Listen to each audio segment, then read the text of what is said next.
Hello everyone. इस video में हम पढ़ेंगे regulations on audit and accounts 2020 का chapter 14, that is general principles of government accounting. Government accounting के जनरल प्रिंसिपल्स को हम ब्रीफ में समझेंगे।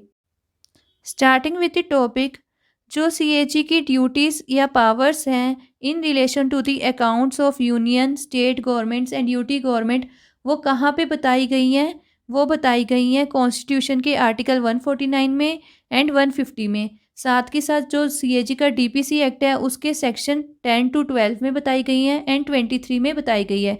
तो आपको ये याद रखने हैं, जो आर्टिकल 149 एंड 150 है कॉन्स्टिट्यूशन का, वो क्या बताता है? सीएजी की जो भी ड्यूटीज़ या पावर्स हैं with respect to accounts of the union, state या यूटी गवर्नमेंट्स। साथ के साथ जो डीपीसी का एक्ट है उसके सेक्शन 10 to 12 और 23 में भी सीएजी की अकाउंट से रिलेटेड ड्यूटीज़ एंड पावर्स बताई गई हैं। तो ये आर्टिकल्स आपको याद रखने हैं, आर्टिकल 149 एंड 150 एंड डीपीसी के सेक्शन आपको याद रखने हैं 10 to 12 एंड 23। तो ये जो सेक्शंस हैं और ये जो आर्टिकल्स हैं, ये क्या बताते हैं कि सीएजी के पास क्या ड्यूटीज़ हैं या क्या पावर्स हैं with respect to the accounts of the union government and state governments and the UT governments. इन आर्टिकल्स और सेक्शंस को पढ़ लेते हैं, क्यों इतने इम्पोर्टेंट हैं। कॉन्स्टिट्यूशन का जो आर्टिकल 149 है उसमें कहा गया है कि जो सीएजी की ड्यूटीज़ या पावर्स हैं with respect to the accounts of the union and states या अदर अथॉरिटीज़, उससे किसने प्रिस्क्राइब की है? उसे ये ड्यूटीज़ या पावर्स पार्लियामेंट या पार्लियामेंट के लॉ ने प्रिस्क्राइब की हैं। तो ये आपको याद रखना है, जो भी ड्यूटीज़ या पावर्स हैं सीएजी की with respect to the accounts of the union and the state government, वो उसे किसने प्रिस्क्राइब किया है? पार्लियामेंट ने प्रिस्क्राइब किया है या पार्लियामेंट के लॉ ने प्रिस्क्राइब की हैं। आर्टिकल 150 में बोला गया है, जो यूनियन या स्टेट गवर्नमेंट के अकाउंट्स का फॉर्म है वो कौन प्रिस्क्राइब करता है? उसे प्रिस्क्राइब प्रेसिडेंट करता है on the advice of CAG.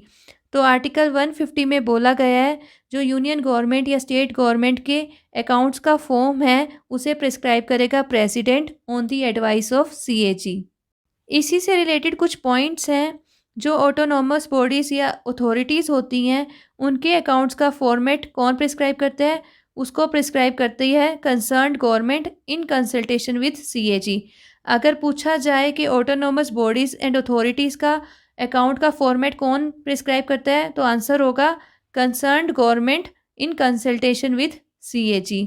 ऐसे ही जो पंचायती राज इंस्टीट्यूशंस होते हैं या अर्बन लोकल बॉडीज़ होते हैं, उनके अकाउंट्स का जो फॉर्मेट है वो कौन रिकमेंड करता है? सीएजी रिकमेंड करता है और उसी को गवर्नमेंट एक्सेप्ट करती है। तो ये आपको पॉइंट्स पता होने चाहिए। Next cheese, section 10 of DPC act. DPC act के सेक्शन 10 में कहा गया है कि जो सीएजी है वो रिस्पॉन्सिबल है यूनियन गवर्नमेंट और स्टेट गवर्नमेंट के अकाउंट्स को कंपाइल करने के लिए और उनके अकाउंट्स को रखने के लिए भी। यानी कि यूनियन गवर्नमेंट और स्टेट गवर्नमेंट के अकाउंट्स को कंपाइल करने की और रखने की रिस्पॉन्सिबिलिटी सीएजी की है। लेकिन यूनियन गवर्नमेंट के केस में प्रेसिडेंट अगर चाहे तो सीएजी से कंसल्ट करके सीएजी को इस रिस्पॉन्सिबिलिटी से मुक्त कर सकता है। अगर प्रेसिडेंट चाहे तो वो सीएजी से कंसल्ट करके सीएजी को इस रिस्पॉन्सिबिलिटी से मुक्त कर सकता है। ऐसे ही स्टेट गवर्नमेंट के केस में अगर गवर्नर चाहे तो वो प्रेसिडेंट का अप्रूवल लेके फिर सीएजी से कंसल्ट करके सीएजी को इस ड्यूटी से, इस रिस्पॉन्सिबिलिटी से फ्री कर सकता है कि वो स्टेट गवर्नमेंट का जो अकाउंट है वो कंपाइल ना करे। तो ये आप याद रखना।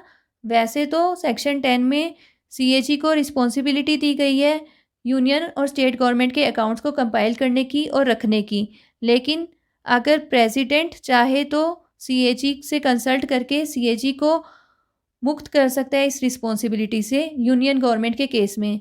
और ऐसे ही गवर्नर अगर प्रेसिडेंट का अप्रूवल ले ले और फिर सीएजी से कंसल्ट कर ले तो वो सीएजी को स्टेट गवर्नमेंट के अकाउंट्स को कंपाइल करने की रिस्पॉन्सिबिलिटी से फ्री कर सकता है।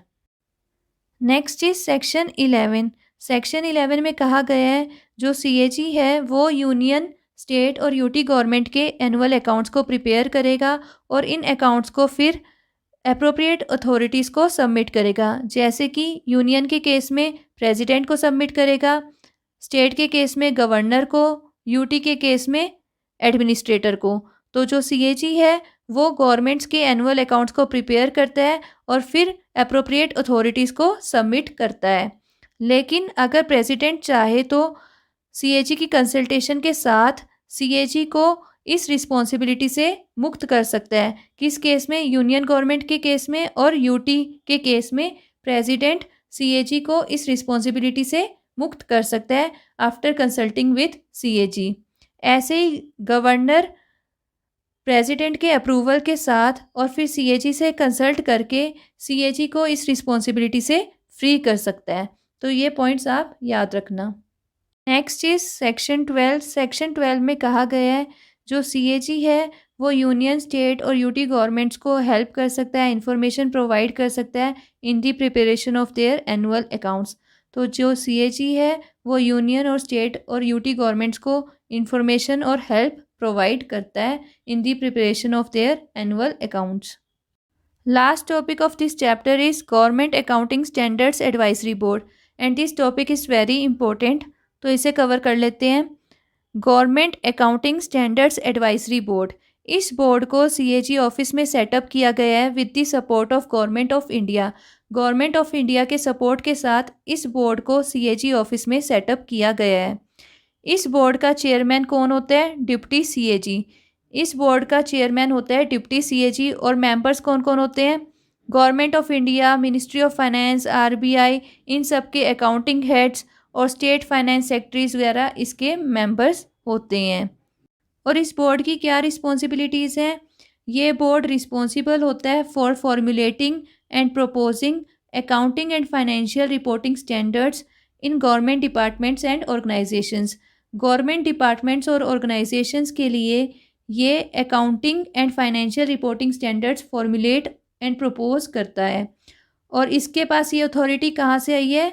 आर्टिकल 150 से ये अथॉरिटी दी गई है। और साथ के साथ इसकी एक और रिस्पॉन्सिबिलिटी है। देखो, दो टाइप की अकाउंटिंग होती है, कैश बेस्ड अकाउंटिंग होती है, एक एक्रूअल बेस्ड अकाउंटिंग होती है। अभी जो गवर्नमेंट ऑर्गेनाइजेशंस अकाउंटिंग करती है वो कौन सी करती है? कैश बेस्ड अकाउंटिंग करती है। तो अभी सोचा जा रहा है for shifting to the accrual accounting. इसीलिए इस बोर्ड को रिस्पॉन्सिबिलिटी दी गई है for preparing a road map कि कैसे शिफ्ट किया जाए टू दी एक्रूअल अकाउंटिंग, कि कैसे कैश बेस्ड अकाउंटिंग से एक्रूअल अकाउंटिंग में शिफ्ट किया जाए। तो इसका पूरा फ्रेमवर्क और रोड मैप तैयार करने की ड्यूटी, रिस्पॉन्सिबिलिटी इस बोर्ड को दी गई है।